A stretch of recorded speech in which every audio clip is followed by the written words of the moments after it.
সম্মানিত বই পড়ুয়া এবং বই ক্রেতা সবার অবগতির জন্য জানাচ্ছি, গুপ্তকথা সাগরিকা রায়।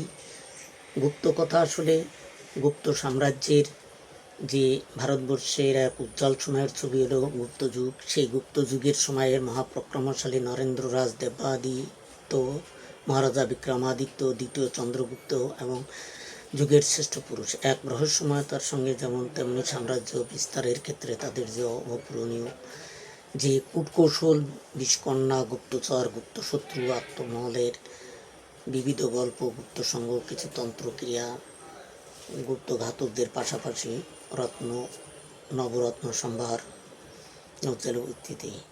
শাসনকালে এগুলো সবই তাদের পরাস্ত করে সাম্রাজ্যের সীমাকে সুরক্ষিত তার পাশাপাশি গুপ্ত সিংহাসনকে কঠোর হাতে রক্ষা করেছেন মহারাজ দ্বিতীয় চন্দ্রগুপ্ত বিক্রমাদিত্য।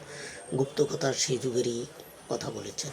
গুপ্তকথাটি আসলে গুপ্ত সম্রাট সমুদ্রগুপ্তের জীবনের অস্তিমিত প্রায় গুপ্তযুগ কার হাতে সুবর্ণ হয়ে উঠবে সেই কথা বলবেন মহাকাল। ভারতবর্ষের এক নতুন অধ্যায় শুরু হতে চলেছেন।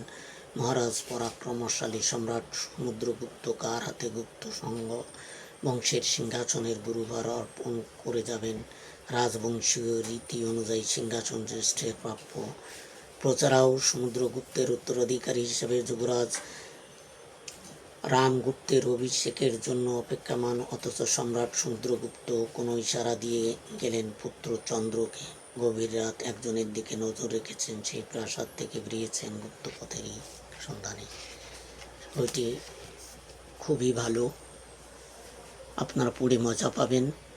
বইটি লিখেছেন সাগরিকা রায়, ভালো লিখেছেন এবং বইটি পাবেন।